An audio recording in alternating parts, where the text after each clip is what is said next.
Hello and welcome to episode 316 of the Juicebox Podcast. I'm your host, Scott Benner, and this is the Type 1 Diabetes podcast that you've been searching for. Today's episode is with Dr. Julia Blanchette, PhD. She's a registered nurse, a certified diabetes care and educational specialist, and a person living with type 1 diabetes. Not only that, she may become a regular on the podcast. You'll find out why soon.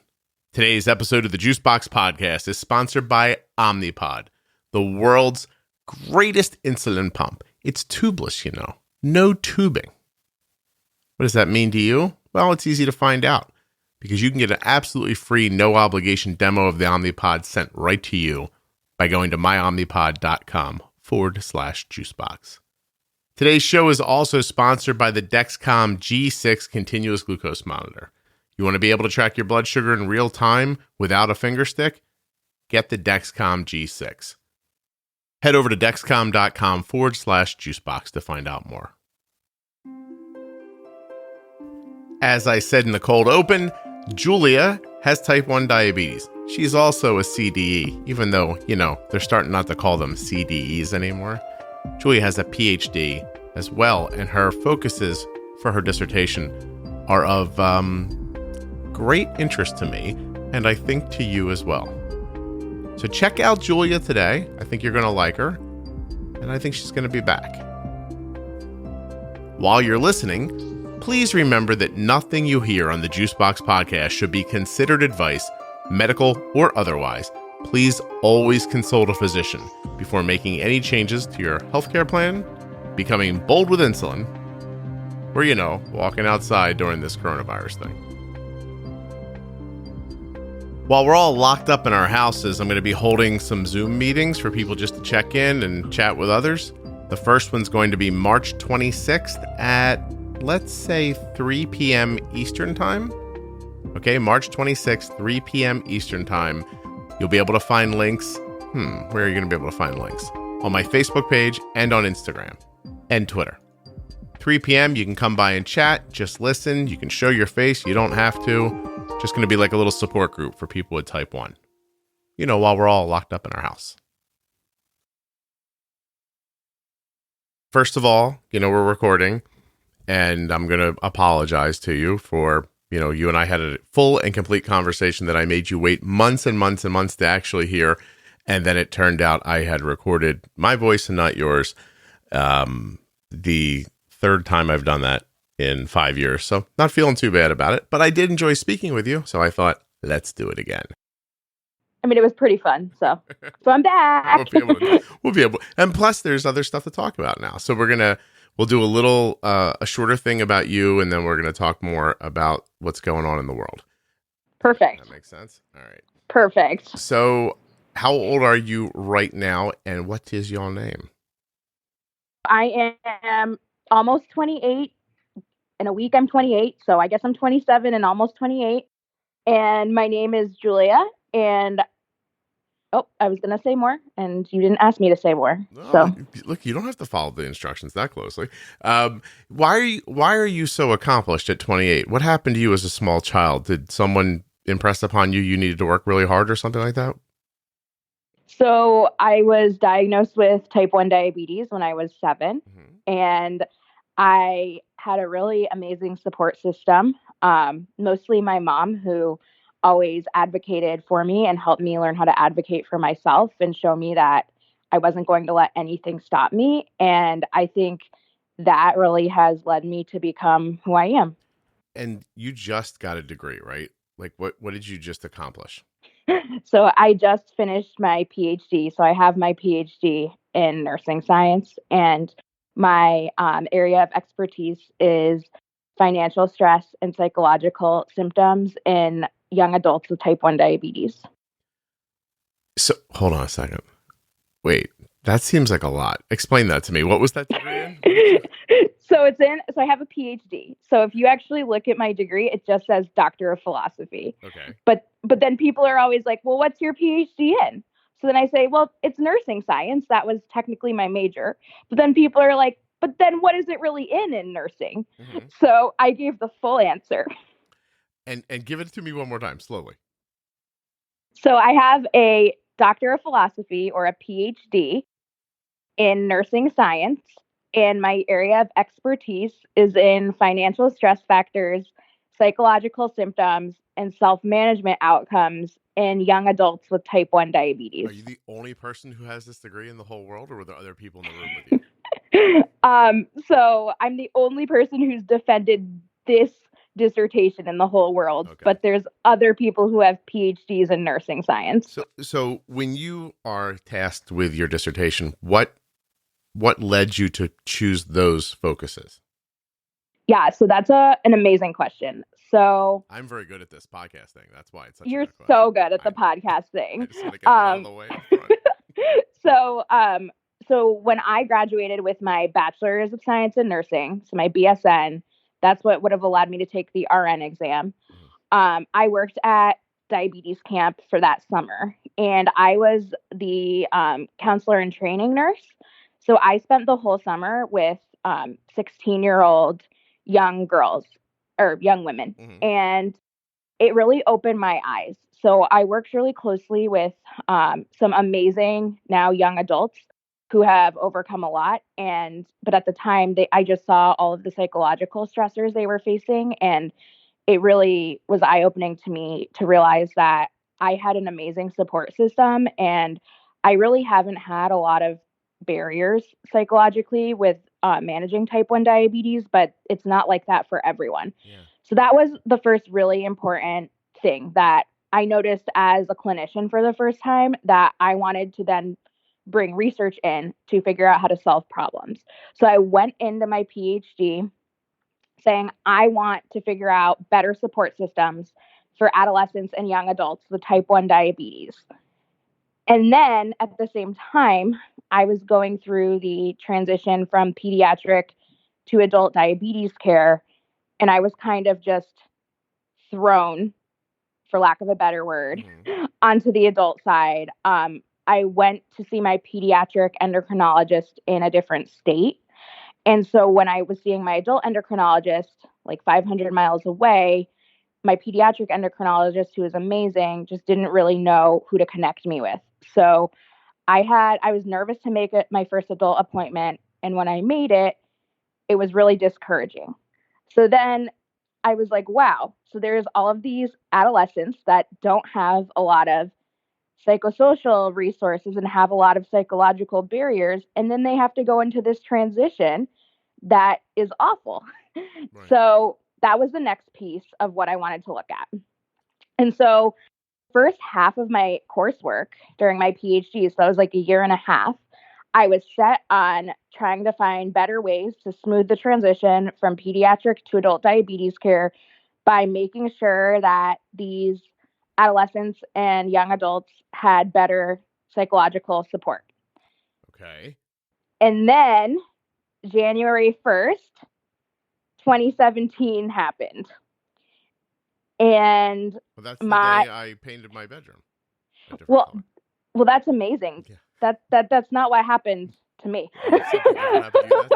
Something a little different happened. So January 1st that year, I was switched from a non-high deductible private insurance plan paid by my father's employer, or covered by my father's employer, to a high deductible plan. And young Julia had no idea. Like, I had no idea about health insurance, right? My parents were paying for it. At this point, I was going to pick up all of my medications by myself, and I was paying for some of my medications and supplies by myself. But I was a graduate student, so I was on my parents' insurance. I was not 26 yet. So then the first week of January, so it wasn't January 1st, but that was the day the insurance changed. So it was probably like the 5th or 6th. I go to Walgreens to pick up my 3 vials of insulin, and the farm tech looks at me and she's like, I don't know what's wrong. I can't dispense this. And I said, what's going on? And she said, your insulin is like astronomically expensive. I don't know what's wrong. I don't know why your insurance isn't covering it. Yeah. And so she even applied the pharmaceutical coupon, which at the time only deducted like a $100 savings for the high deductible. And then, of course, I called my parents crying, and we figured out a way to pay the high deductible to get my insulin. But it was a shocker. Like, my eyes were opened again to just another problem that a lot of people, especially young people with diabetes, were likely experiencing. So, Julia, I just did something that I don't normally do. I wrote down things. Yeah. And here's what happened. Please don't feel any pressure to say yes. Okay. But what I think we've just done is outline the first 3 episodes of a new diabetes pro tip series with you as the guest. Ooh. Did that just happen? Do you feel like that just happened? Well, will Jenny get upset? I love Jenny. No, Jenny and I have already had a conversation, and I've been looking for someone to handle the psychological stuff, the questions that come up that I can talk through but don't understand enough to be definitive about. And I just, as you're speaking, I started writing down questions that I had around these ideas. And if you're up for it, we should talk about that later. If you're not, just disappoint all the people who just heard me ask you that, and then you said no. No, I'm down for anything. So, I'm sure I'm always down. I'm sure your parents don't want to hear that. Okay, so I'm going to say something to you that's going to make you laugh. And I'm going to bleep it out. No one's ever going to hear it. When you said on January 1st, 2017, this amazing thing happened, I thought you were going to say, I found my then, oh my gosh, Scott. Just so you understand where my brain's running in 19 different directions while I'm doing this podcast. There will be one long beep through everything I just said. The rest of you can just wonder forever what I just said to Julia. And this is the difference between me and Scott. I'm a researcher who finds these aha moments, and Scott thinks about other things. My brain just bounces around. That's all. Okay. So your first thing that you talked about, I was wondering, what are you seeing so far? Like, let's tease this idea a little bit. When you talk about the stressors, right? Do they lessen when people have good tools? We're living in strange times, it seems. We're all sort of in our homes now, waiting out the coronavirus. There are still some people, of course, that have to get out to work, but many people around the world are in their houses right now, and it feels strange. It might feel like life's on hold, that there's a pause here, but I choose to see it as an opportunity. It's an opportunity for you to better your own health. You have this block of time now. There's less to do. So that means there's more time to focus on your health. More time to figure out a new device, for instance, like the Omnipod tubeless insulin pump. There is no better time to go to myomnipod.com/juicebox than right now. Let Omnipod send you out a pod experience kit. An absolutely free, no obligation demo of the Omnipod. You can wear it around your house in your new dystopian life and see how you like it. And when you decide that it's for you, contact Omnipod and they'll get you going. Then you can use this free time, to get your basal rates set up and learn how your new insulin pump works. It's really kind of perfect. I mean, with the exception of the coronavirus. Otherwise, the free time is what I mean is perfect. myomnipod.com/juicebox. It's the world's best pump. It's an amazing device. It's tubeless. Nothing to be clipped to your belt or stuffed in your bra or hidden in your shirt, right? Just this little self-contained, beautiful pump that will deliver your insulin sleeping and awake, active, inactive, sitting on your sofa, rewatching your favorite show for the 30th time. Now, after you do that, reset the music and check out the Dexcom G6 continuous glucose monitor. You may not be surprised to know that that's at dexcom.com/juicebox. When you get there, it's a simple trip to a better life. Get started with the Dexcom G6. It's a green button right on that page. You can make knowledge your superpower with the Dexcom G6. It's covered by most insurance plans, and it is absolutely at the center of how we make decisions about my daughter Arden's type 1 diabetes. It's how I can look over my shoulder right now and see that her blood sugar is 78 after today having a bowl of cereal, an apple, I saw her with something else in between. I think she's been snacking on chocolates. It could possibly be that time. You know what I'm saying? Her blood sugar has never been under 70 or over 120. Not today. Imagine that.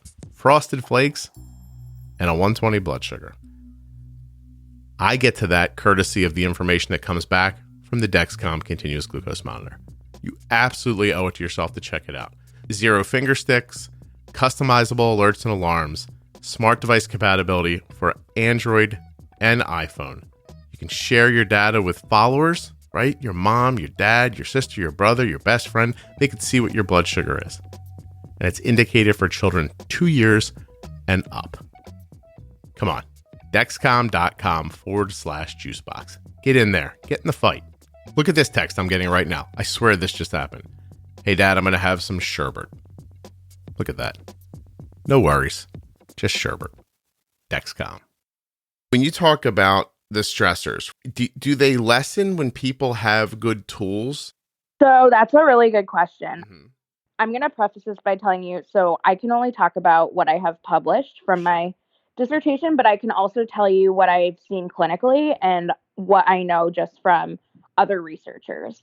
So with the young adult population, even young adults that have access to technology, so that's it's a high percentage of a lot of people with diabetes, but we think that potentially a lower percentage of young adults than the general population are using these technologies. They're still having stressors. Okay, so people, so if, say I'm a person, let's make me a person with diabetes in this scenario, and I know all the stuff that you know that I know because you listen to the podcast. I'm still going to feel stressors even though I'm that on top of the idea of my management. Yeah. Okay. All right. I imagine that to be true. Are they greater when I don't understand the management? So from what I've seen clinically, I think when you don't understand the management, it definitely can contribute more quickly to burnout because you feel more helpless. Okay. And so is in your mind, because it's a word, right? Burnout, like we throw it around. Yeah. Does it really mean just an inability to care at some point or to be motivated or something along those lines? Yeah, so it does. I mean, it means that you've gotten to a point where you physically and emotionally cannot do the tasks. And then there's other components as well, like with diabetes, distress, and other psychological factors too, like depression and anxiety. But burnout in itself means you do not have the ability to actually get yourself to do what you need, I don't want to say what you need to do because I'm trying to steer away from making people feel bad when they're unable to do what they would otherwise do to manage their diabetes. It's a descriptive word in an intellectual conversation. It's the things that have to happen. You have to get your insulin in a timely way. You have to know how many carbs you're taking in for the most part. Like the things that have to happen around diabetes, you just literally cannot bring yourself to do them, to care or do them, or to feel but it doesn't stop you from feeling the impact of not doing it. Correct. And I think there's a lot of guilt that I see. Okay. All right. Yeah. You're the right one. We're doing this. This is going to be at least 5 episodes that could turn into more.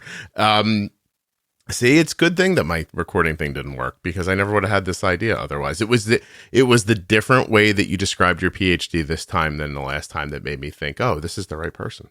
Well, remember last time I didn't defend my PhD yet. Yes. So that's I right. I am a different person now. So when we recorded last time, I was a few weeks away from defending it. Mm-hmm. So imagine how different of a state I was in. Right. You were just back then. You're like, I hope I get this damn thing done. Yeah. Yeah. And I hope that they pass me. Like that's how I was feeling. I can wonder too out loud about the pressure of like, what if I defend this thing and I get my PhD and that's all great, but I get to the end and think to myself, oh, this whole thing was bull. I don't even believe this. Like, is there ever that feeling? Like, what if I get through all this and I get to the end and I don't even agree with myself when it's over? So I think doing a PhD in itself is a really emotionally challenging process. And I think from most of the PhD students that I've talked to, and then there's quite a large support network on social media, like on Twitter. Yeah.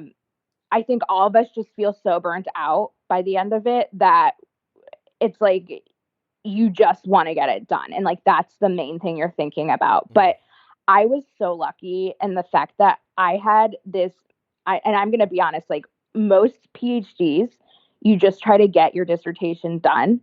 But I mean, I really crafted something from what I had seen clinically, what I had experienced personally as a young adult with diabetes, and where I saw the gaps in the research. And I will tell you, I had significant findings, which isn't always common for a dissertation. So not everyone actually finds that their hypotheses and their research design actually conclude with relevant. Well, all results are relevant. Sorry. So I take the relevant word back, but they're not always significant results. So I did have significant results. I have to tell you that I don't have the ability to, I would not have the ability to claim a PhD out of the world, but I do believe that this podcast has given me back significant results about the stress that you take away from people by just allowing them to make decisions that they can kind of count on and have repetitive occurrences and outcomes and things like that. Stuff that they can lay back and go, I know if I do this, this is going to work. And that if it doesn't, there's a reason aside from the steps I've taken. And I think that's amazing. But I'm, again, the dirty secret of the podcast, right? It's for me. If it helps you, that's a benefit. That's a bonus.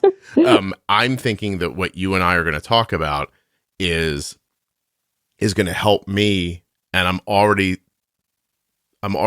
feeling more comfortable with my thought that as life progresses, there are going to be times where Arden is going to have to kind of, come home, for the lack of a better term, to reset herself around diabetes. And that could happen as a young adult in college. It could happen as a married person. It could be as an older single person, like whatever she ends up being. I think there's going to need to be a home base where you can go back to people who just are like, oh, I know how to do this. It's okay. Let me take it off you for 5 seconds so you can reset. So sort of the way we talk about when you roller coaster, right, with diabetes, or when you get high and you get stuck high, sometimes you just got to get low, stable, and start over again. I think that that's the truth about life. If you're really listening to this show, my concept about diabetes is just my concept about living applied to insulin. So I don't want to give the whole secret away, before I'm done paying for my kids' college. but oh gosh. But that's what the podcast is like to me. Like it's just my basic idea of being alive applied to other things, and in this case, diabetes. Well, and I want to take a step back and go back to what you were saying. So, what we're finding is that even if parents aren't actively involved, parents or other types of caregiver support aren't 100% actively involved in self-management for young adults, just having someone who is supportive and who's there for you for your diabetes, like you just described, is that in itself helps prevent some of the psychological distress. Right. Oh no, I find myself saying, just as a matter of, a baseline, I say into your mid-20s, I think they need support at the very least. And I don't know why.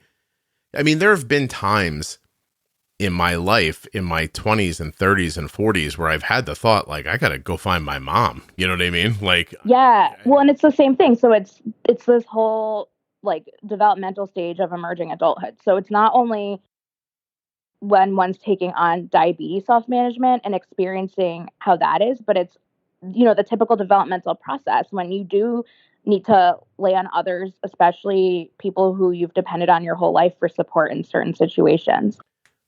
Excuse me, the whole concept of excuse me, 1 second. Do you have coronavirus? I got the coronavirus in my throat. Oh no. Good thing we're not talking to each other in person right now. I'm not even 6 feet from this microphone, so this microphone's screwed too. Oh no. But no. I think that as much as I understand the statement, how old, people ask me very frequently, what's a good age where they can take over their own care? And I think some people ask because they don't want to infantilize the kids around diabetes. That's their fear. But I think there are some people who ask us, they're like, when can I stop, being burdened with this diabetes thing? When can I like kind of put it on the kid a little bit, And in my mind, I don't think there's an age. You're on it. Yeah. You're on it. There's not an age. It's different for everyone in every situation. You get it. Of course. William was on the show years ago at 15, listening to the podcast and then figuring things out. His mom came on and was talking about, how well, she and I spoke privately, and she's like, my son listened to your podcast and like put a whole plan together for himself. That's a certain person. Oh, Arden is, sometimes I'll be like, hey, what's your blood sugar? And she'll be like, isn't it on your phone? Well, that's just what teenagers do. But right. I mean, I think too, so the type of person I am, I always wanted to manage my diabetes by myself. So I was diagnosed when I was 7. And for the first year, my mom and dad gave me most of my shots. But then I can say, I think by the time I was 8, when I was on a pump, I was calculating my carb doses. I remember. So my carb ratio was 0.7 for 15, which is actually a 1-to-22 carb ratio. Mm-hmm. But the reason it was so weird is because in 2000, we were still using carb exchanges. So you did everything in 15s. Yeah. So that's why it was 0.7 units to 15 carbs. But I remember my neighbor, who's amazing, she's a teacher, and she kind of did like, I don't know if she did special ed support or what she did, but she actually helped a lot of kids like with math in like smaller settings. That was her job. Right. And she actually showed me how to do my carb calculations because the pump didn't calculate it for me at that time. There was no carb calculator or calculator in the pump. So my neighbor actually showed me how to calculate my carbs. And at 8 years old, I was figuring out how much insulin I needed for carbs. That's really cool. So, but that takes a special person, like, not to call myself special, but you just did. But like, I think not, it's just the person I am. Like, I'm very motivated to do things and self-motivated. And so with the transition and doing the independent self-management, it really just depends on who the kid is, but also their situation. It's who you are, right? Like, yeah, it would be ridiculous. You couldn't randomly just take 10 children and tell them all that, you're going to be calculus majors. Right. It's right for some people and not right for other people. And you do need to listen. There are some, in my opinion, some basic ideas that everyone, kind of has to adhere to. And there are things you should expect from your children on a baseline, but then you don't start expecting calculus from all of them. Some of them, probably should be drawing a picture or telling a story, or talking to other people. I mean, honestly, this thing I'm doing right now, if this idea of having a microphone and being able to speak to a person remotely about something, if that was a thing that existed in the 70s, I would have known that was right for me then. Right. But it just didn't exist. But imagine if I was lucky enough to not get pushed into a direction that wasn't me. Right. I had this, I don't think I've ever told this here, but I said it to somebody the other day and it made me remember. As I was leaving middle school and going into high school, I was walking down the hall in the waning days of my last year, and my guidance counselor came out of a door, saw me, grabbed me, pulled me in, and don't worry, this doesn't end poorly. And and he said to me, I'll never forget him. His name was Mr. Wiley, and I didn't have that much interaction with him, but he said, "I'm glad I found you. I wanted to let you know I think you're going to do great, and I always thought you should be an attorney." Whoa. Right? Whoa. And I don't know how old I was. Maybe I was in 9th grade, 8th grade. You know what I mean? Like whatever, how old you are then. And even at that age, I stopped and said, "Oh, that's really nice. Thank you. But then I'd be an attorney for the rest of my life." Right. And I was like, that sounds bad. Yeah. Like being anything for the rest of my life sounds bad, but I don't want to. And then he asked me why, and I said, I have to be honest with you. I think I could be a good attorney, but I don't know if I have the self-restraint not to be a bad attorney. And you knew that in 8th grade. I know that I see the other side of. I know that there's a good person who I am. But I also see the other side. Like if I decided to start an online ministry and steal from people, I think I could do it. You wouldn't. You wouldn't do it. I wouldn't. I 100% wouldn't. But I also always wonder, how much of what we wouldn't do is because we don't have the necessity. Like, when people used to tell me, like, you're such a great dad, it was easy. My kids were good, easy kids. Like, I wonder if my kids were like terrible, how good of a dad I would have been. You know what I mean? And I wonder if you made me an attorney, if I wouldn't end up being like the bad kind. Or, oh, God. you know what I mean? Like, so I had those two thoughts. Like, I don't know if I can trust myself even then. And I definitely don't want to do the same thing for the rest of my life. Now, as an adult, I know I can trust myself to do the right thing. I do it over and over again when I have the opportunity to do the wrong thing. But I still cringe at the idea of doing the same thing forever. Well, it sounds like you're doing what you enjoy and it's different all the time. So So you got that. I'm at the point where I wish I could make this podcast every day. Yeah. Like, I would enjoy that. You and I are having a completely different conversation than we had the first time. And I think I could bring you back on every day and have a different conversation with you. Like, and don't take that personally. I could do it with anybody. I'm saying it's me. I'm the skill, not you, Julia. Stop trying to take away my spotlight, for God's sakes. No, but I mean, I think I do think you're right about that. I think you have very good real conversations with people, and you're not just interviewing them with the same types of questions and getting the same types of answers. And I think you could find someone different every day. Thank you. And yes, I'm very proud of it. I really am. And I'm proud at how it gets better, because there are times I'm in the middle of a conversation and I think this is better than I would have done last year. Like while I'm talking to somebody. But nevertheless, so all right, so you've had type 1 for quite some time. And now how do you take all of your fancy learning, Julia, and apply it in the real world? And by the way, did you find out your PhD made you another $5 a day? How much is that helping?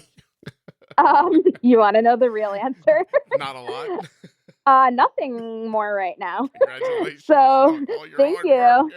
Thank you. But I can tell you, the jobs I'm qualified for, it'll pay more. I'm just right now, since I graduated in the middle of the year, I am working not full time, but I'm working like 70% of the time as a diabetes care and education specialist, formerly known as a certified diabetes educator. And I love that job. So I do have a couple of future opportunities that are potential that they would pay me quite a bit more with the PhD. Right. But for now, I'm happy where I am. So I'm just kind of, things will fall into place. And I see that we're not saying where you work, and that's fine. But I want to say that Julia works at a very impressive place. So, thank you. Yeah. Well, and I have an awesome team. So I think I've grown a lot even since I started working with them. I've grown so much as a clinician. Cool. That's excellent. But to answer your question about how do I take what I learn and apply it to myself. So I'm a very hands-on learner. So what that means for me is that in order for me to fully understand things, I actually have to try them myself.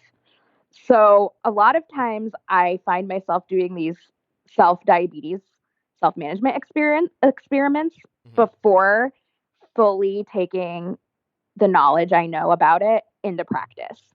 So I think I kind of do the opposite of what you were asking.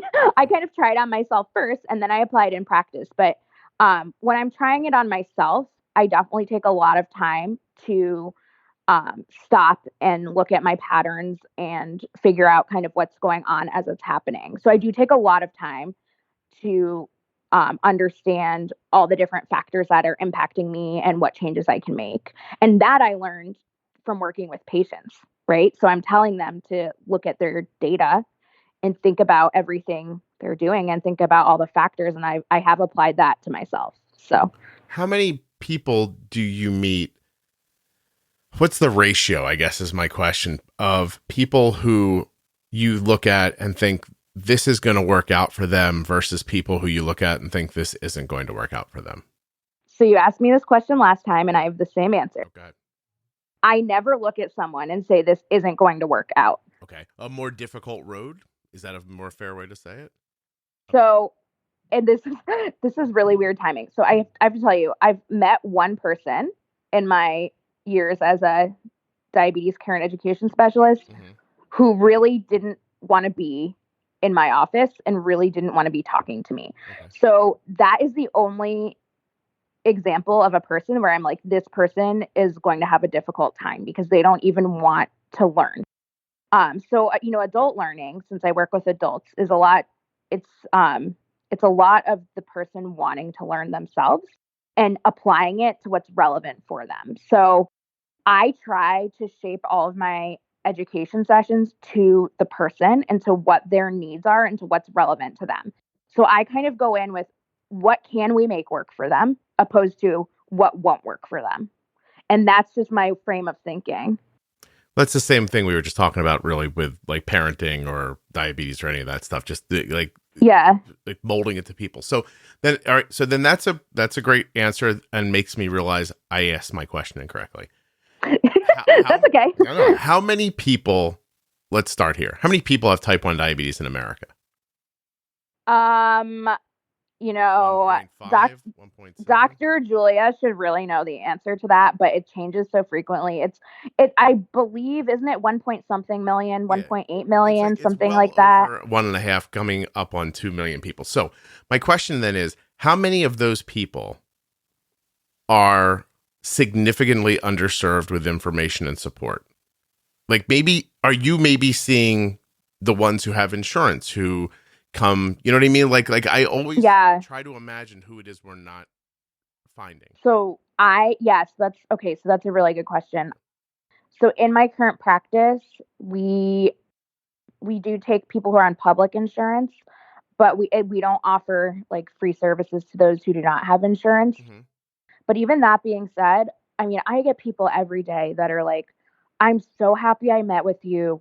No one's ever told me this before. Yeah. No one's ever told me why I need to count carbs before. No one's ever taken the time to explain what a carb is to me before. No one's ever taken the time to explain that it's not necessarily my fault. My insulin might not be what's right for my body's needs right now. How does that happen to them?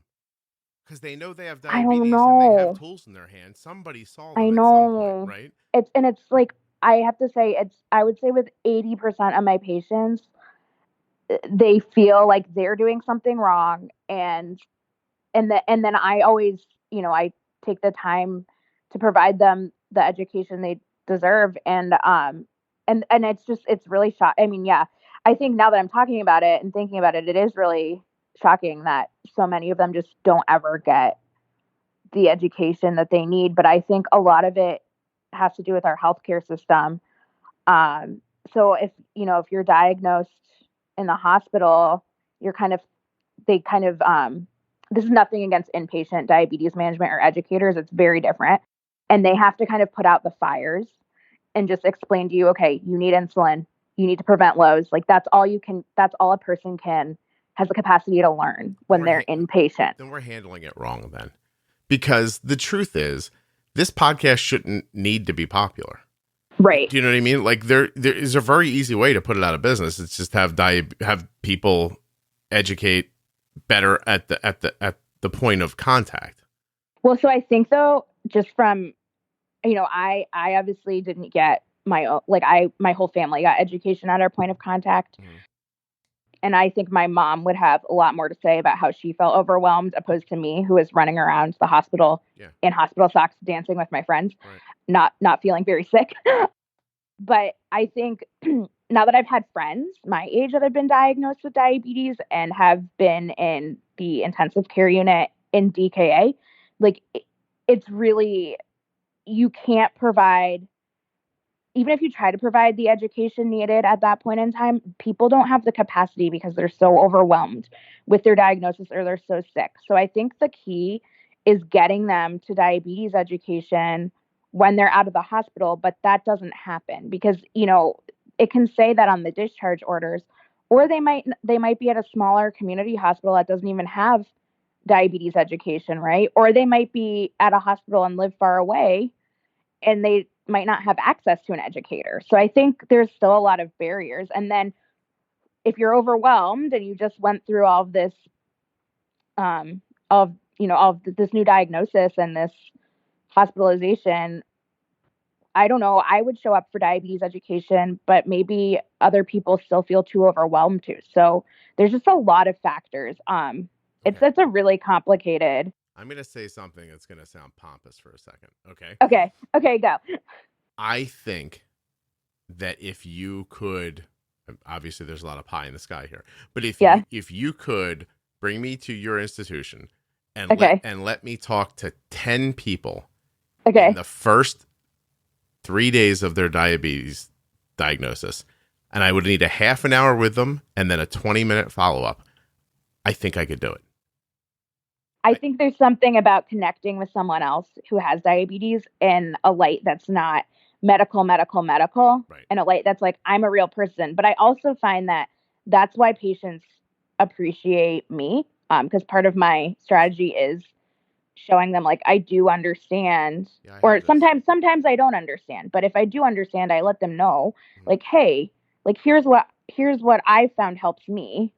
I'm a real person. And, you know, it's interesting. A lot of my patients will come in and they'll be like, you're going to be so mad at me because I haven't been pre-bolusing, or what they'll say is I've been eating bad. And I'm like, I'm not mad at you. You're a real person. Like, this is how we live our lives. And we just have to find a smaller goal and figure out how to meet it for you. I don't change what people say when they're on the podcast. Like, I don't correct them if they use terminology I don't agree with, because I think it's good for people to hear how people feel.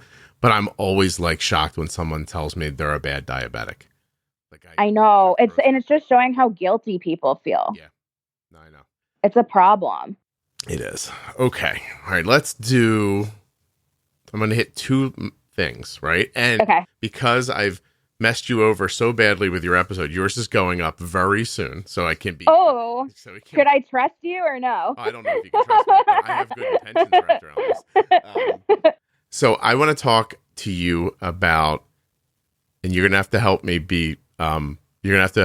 me with your phrasing, okay? Okay. But I want to finish up talking with you about algorithm-based pumping. Okay. And what you're talking about at your practice around coronavirus, as it's March 17th right now. So let's start with the corona thing. So have you been in corona meetings? Like, what is happening? What should we expect is happening at our endocrinologist's office as this is all kind of ramping up and happening? So I'm going to be totally transparent and let you know, I think it really differs based on what state you're in. And because, you know, different state governments are suggesting different or implying different restrictions right now. Mm-hmm. And then I think it also depends if you're at a big practice or at a really small private practice.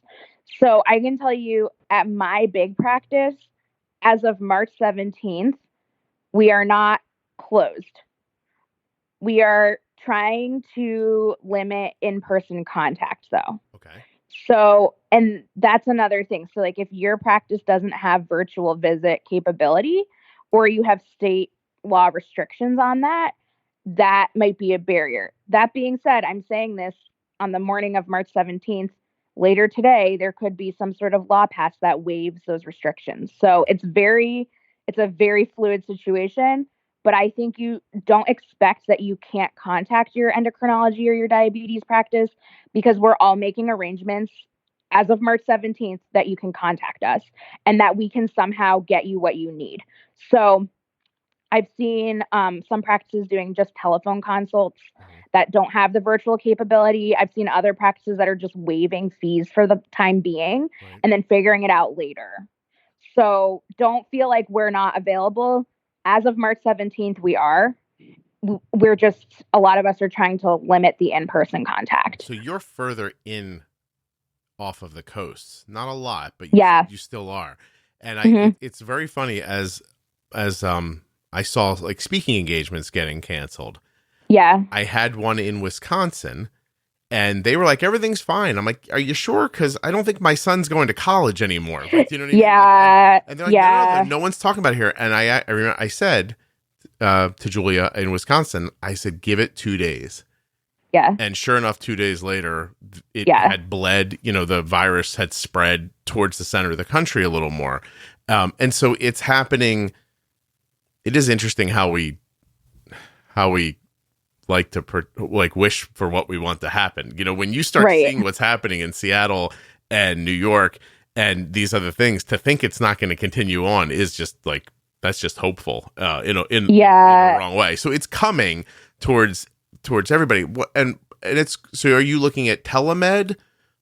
Is that an idea where you're going to be able to video chat with people and have real like things? Do you have any idea which way they're going to go? So I can tell you my practice, we have virtual visit capabilities for my practice and my state. Not all insurance covers virtual visits, though. So there's an out-of-pocket cost for some situations. As of March 17th, that may be waived by my hospital at some point. I don't know what's going to happen. But yeah, so we're going with virtual. But then like yesterday, I actually had a patient who doesn't have a smart device or a computer. So like in that situation, we would do telephone instead of virtual. So like we're making it work. Like know that we're not trying to push you guys, at least my practice, and I would hope everyone's like this.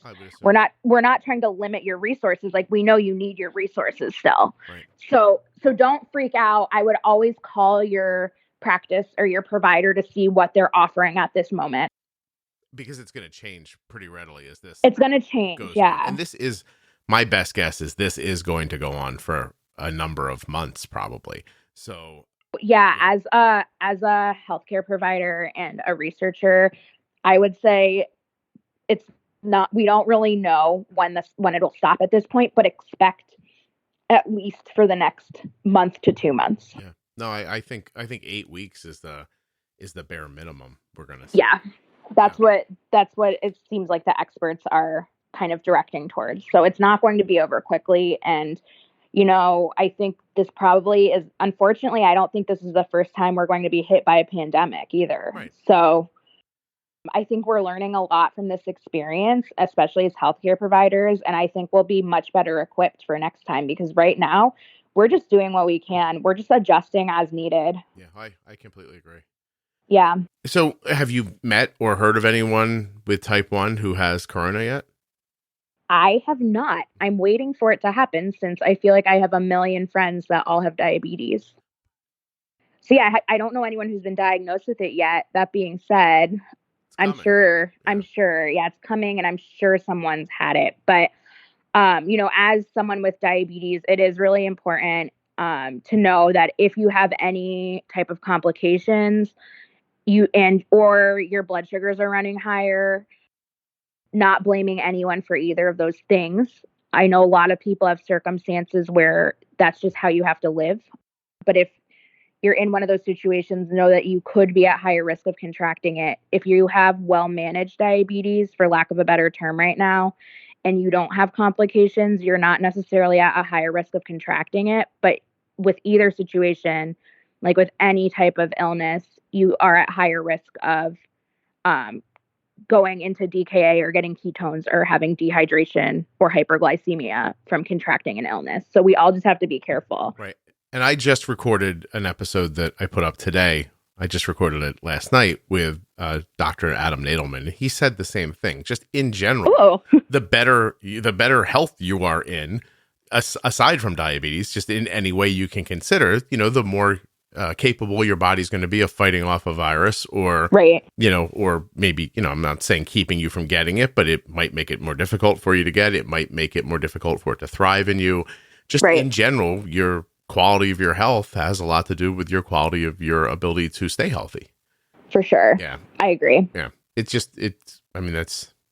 This is common sense, right? We haven't really said anything too deep there. It doesn't mean that, some, Olympic pole vaulter with, 0.14% body fat isn't going to get the coronavirus. But that's the other thing too, is it seems that there's going to be situations that are exceptions to the overall situation. Like there's going to be exceptions where someone randomly gets a really bad case of it and there's no logical explanation. It just happens. Like I feel like that's also something we need to be aware of. So social distancing, guys. Yeah. Stay away. Stop kissing people. Stop hugging them. Stop touching them. Just wait a little bit. Relax.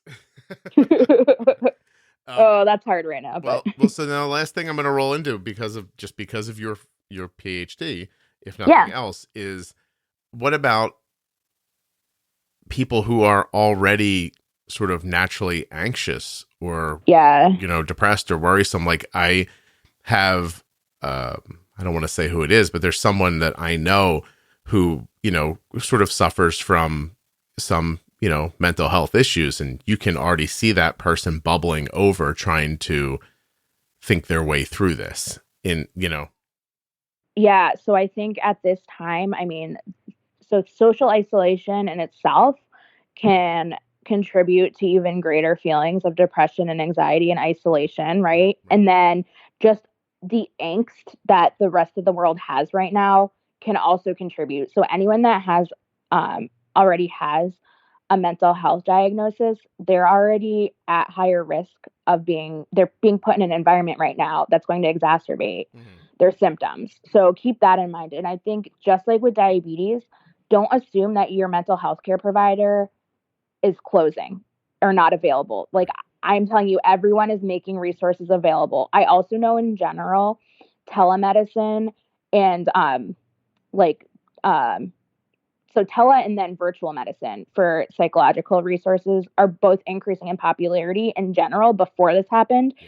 So if you don't already have a mental health care provider, look and see what you can get connected with online to see what services are available to you, because it's really important to take care of your mental health during this time. Right. It's just going to exacerbate things. I'm thinking of just doing like a Facebook chat just for everybody to kind of come together and chill out and, Yeah, and I think community support during this time is really vital too. Well, cool. All right. So now, Julia, I want you to be really thoughtful about my ads, okay? Okay.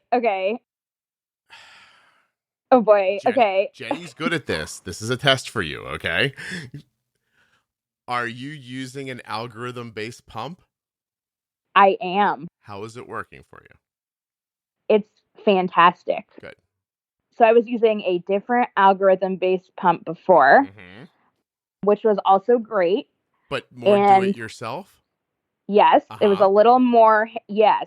And I'm now using a different algorithm-based pump. And honestly, like I was achieving greater than 80% time and range on both. But with this one, I'm actually having even less variability. So my standard deviation, which shows the variability, that's one of the measures for it, is very low on this one in comparison to the last one, even though I was achieving greater than 80% time and range on both.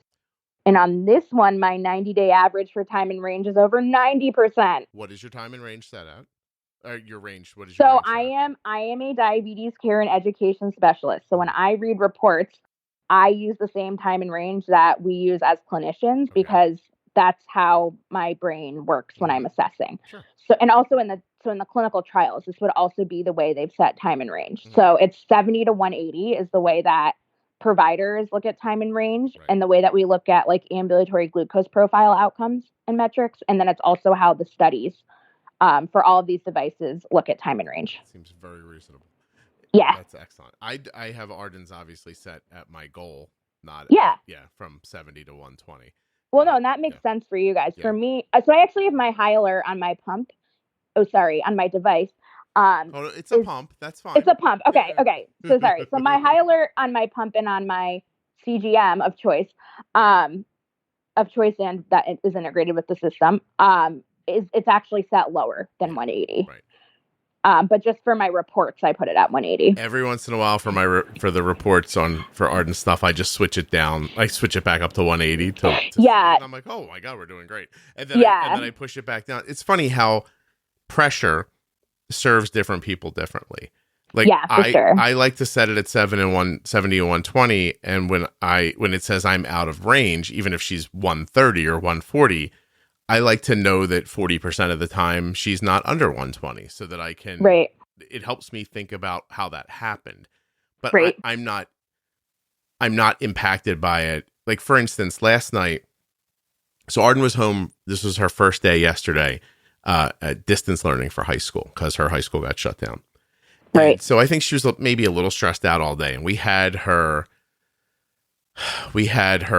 basal cranked to like 150% all day just to keep her like more stable and down around Yeah. 140. Well, because she wasn't like running around school either There with was her a friends, lot- like there in the was hallways. a lot changing, and I'm trying to figure it out, right? But I did think all day she's going to get lower overnight because of this. And around 11:30, her blood sugar started like trending down, and we turned off all the, the extra insulin that we had going. Yeah. But I'm like, this isn't going to stop. Like, I just know it isn't. And she ate an uncovered banana, and I turned everything down a little more. And then right when I know I needed the insulin to go back on, I fell asleep. Oh, no. And so from about 3 a.m. till 6 a.m., Arden's blood sugar was like 270. It jumped up out of nowhere and leveled off at 270. And when I got up in the morning, I just looked and I went, oh, I fell asleep. That sucks. I fixed it, and I didn't think about it again. But that's a long time with diabetes, practicing not feeling guilty, not going down that path of like beating yourself up and everying like that. You can't. I mean, you're a person. You have to fall asleep. You fell asleep. That's how it is. All that happened, right? This is not going to, this is not going to negatively impact Arden's existence. And no. So I'm like, cool. But there would have been a time years ago where I would have beaten myself. I would have got up and like, what did I do? You know what I mean? Like it would have felt like that. But I like that range set where I can feel. I want the feedback. It doesn't make me feel bad, but it took me some time to train myself to that. So, okay. So your time and range is really excellent. Yeah. Are you still pre-bolusing with this? I am. Right. Pre-bolusing is key, and I will keep saying that. So until the devices do not require you to pre-bolus, which is coming, the current devices, pre-bolusing is still key. Yeah. No, 100%. Do you think, from what you've seen, I know what I think, but do you think from what you've seen, this is the way of the future? Or do you think this is a thing that 5 years from now, we'll all look back and go, oh, do you remember that time we thought algorithms were going to help us with our insulin? No, I think they're going to keep getting more complex. So I think, I know from some research presentations I've been to, that they're integrating even more machine-based learning into these algorithms for the future ones that are in development. So, soon the pumps will be able to predict, like, you're moving in this way, you're about to eat.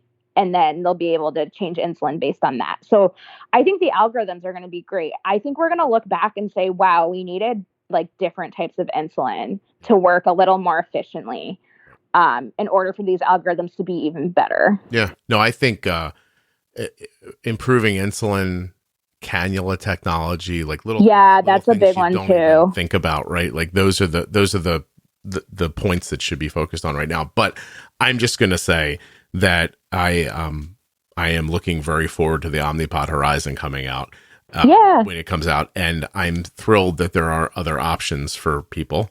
And this is it to me. This is it. You're right there.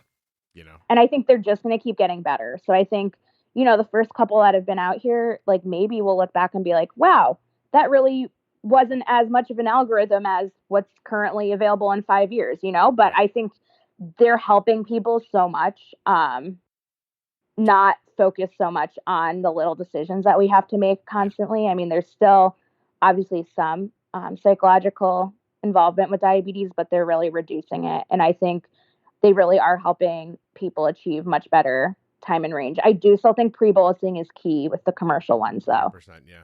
Listen, and I think that's what's helped me. So 2021 and 20 and 20, the end of 2020 here and the beginning of 2021, this is the jumping in period. Like, I'm telling you, if you met me on the street and asked me, I'd say, do it. Let's go. Yeah. Right. So there's exciting stuff. Yeah. And then the next step, of course, is access and affordability and getting these things to a point where they're less expensive, easier for other people to get, because then maybe one day there'll be a world where the person who is not going to understand what was told to them in the hospital or doesn't get it told to them, maybe they really just will get a thing, here, slap this on here, put this on here. I'm going to put an app on your phone. Well, that's what it's coming to. I can tell you it's getting there. So cool. It's really exciting. I'm excited to know that you agree. I really am. Yeah. Because you've been using it for a while, haven't you? Are you allowed to say that? Automated? Yeah, I am. So I've been using this device for over 3 months now. Right. Okay. Cool. Yeah. And Arden's been doing this for a long time at this point now too. And yeah, we just put some episodes out about it that I think you even came up online and said you learned something on one of the episodes with Kenny, didn't you? Was that you? I don't know if it was me. I think I'm the one that will, no offense to the listeners, I'll send you messages sometimes and be like, I thought about this a different way. Yeah, no, I like that. Yeah. Yeah. So I can't remember if it was, I don't think it was Kenny's though. Okay. I think it was a different episode. Gotcha. I hear you. I just think it's so worth having these conversations because you're laying a blanket of understanding across the community that hopefully will one day be big enough to warm everybody. Yeah. Because you're not just going to reach every single person. Like, right. And it's not how it's going to work. There's going to be a trickle down. There are going to be people who, you know what? Not unlike how you spread the coronavirus, there are going to be people one day who use an algorithm-based pump because of something I said on this podcast, and they're never going to have heard of this podcast. And I think that's important for us all to be doing, spreading good information out to people. No, I agree. Good and accurate information is really important. Yeah, trust me, that's not as easy to get people to do. I know. But it's getting better, and you know what is helping? This is going to sound crazy. Facebook pages are less and less popular now. Yeah. Have you noticed that? Yeah, I think we're moving towards Instagram, but I don't know if that's more accurate. It's not the accurate. What I'm saying is what you're losing is a place where, let's pretend you were diagnosed a day ago and I was diagnosed a month ago, and I found this place online, me with my 1 month worth of information, and I'm pontificating about what I've learned, and you come rolling in thinking, "Oh, Scott knows. Listen, look at how he's talking. He must know. He typed a lot." And you don't realize that you're listening to a person who's 3.5 weeks ahead of you. Right. And then it blends confusion, and the information's still in there because there's also people in there who are giving you good information. But when it's all blended together, how do you figure out which is which? What do you know is a trusted source in that situation, right? And so, and that's blurring away. It's so interesting to have watched this for as long as I have. I came into it during blogging, and and there were blogs that were rock solid. Do you know what I mean? You could bank on what was being said there. Then blogging became popular, and then all of a sudden there were a lot of opinions. Which are fine, except now how do I decide which blog is good? Right. Yeah. And then they kind of drifted away, blogs drifted away, and Facebook killed blogging. Yeah. Right? Because in the beginning, you'd write a blog piece and you'd post it on Facebook, and someone would read it and share it on Facebook. And social sharing like that used to be really popular. And so then the Facebook was good for the blogs. But then as soon as people opened up Facebook groups and made them private, that killed the blogs because the groups don't want you to leave the group. They want you to stay in the group. And so they don't direct you out to other stuff. That killed blogging. And then now I think that being able to get information in other ways, is now hurting Facebook. And so those groups are dwindling down. And it's so interesting to watch how it just rolls through and changes and changes and changes. Super interesting. Yeah, you've seen all of it. So yeah, I'm very old. Is what we're saying. You're not old. You've just seen the internet grow. Yeah. It's a very weird thing to go from dial up to this. Yeah, it seriously is. I said last night, how is it possible that my kids are bored? At no other time in the history of mankind have you had more ways to keep yourself busy or fill your mind or anything than you do right now. My son was home from college for 3 hours. So he's wandering around the house going, "What am I going to do?" I'm like, "Oh no." I don't know, man. Poor guy. Yeah. Read a book. Oh, man. Yeah. Arden goes, "School thinks we're going to read for 30 minutes a day." Ha ha ha. I was like, oh, man. You're not getting man. You're not getting Julia's PhD one day. That's for sure. Oh, man. Oh, gosh. Anyway. Okay. So I'm going to say goodbye here, and we're going to spend 30 seconds with me asking you about setting up some other stuff. So hold on 1 second. Thank you very much for doing this. Yeah. Thanks for having me. Huge thanks to Julia for coming on the show and for considering being on some Diabetes Pro Tips about more emotional and psychological issues regarding type 1 diabetes. Look for those in the future. Thank you also to Dexcom, makers of the G6 continuous glucose monitor. I appreciate that you sponsor the show. And of course, my longest advertiser, my dearest advertising friend, the Omnipod tubeless insulin pump. You can find out more about Dexcom at dexcom.com/juicebox. Have yourself an absolutely free, no obligation demo of the Omnipod sent to you at myomnipod.com/juicebox. And the links to all of the sponsors are in the show notes of the podcast player you're listening to right now, right in that app. They're also available at juiceboxpodcast.com. Now, if you're listening in an app and you haven't already, go ahead and hit subscribe so you don't miss the next episode of the Juicebox Podcast. And then go look back, because there's about 314 other ones that you haven't heard yet if this is your first one. Okay, don't forget, on March 26th at 3 p.m. Eastern Time, we're going to have a meeting. It's just a meetup, right? It'll be through something called Zoom. You'll just click on a link to get into it. You don't need any special software. You'll be able to interact with, see if you want, or just listen to other people just like you who are listening to the show. I'm thinking we're going to use it as sort of a support group while we're all kind of, holed up in our homes. So that's Thursday, March 26th at 3 p.m. Eastern Time. There'll be a link on my Facebook page, my Instagram, and my Twitter. You'll find it, don't worry. If you don't, send me an email. I'll hook you up. Absolutely free, by the way. No charge, no nothing like that. No special software needed. You just bang in, look around. Don't look around. You can turn your camera on or not turn your camera on, right? And we'll just sort of shoot the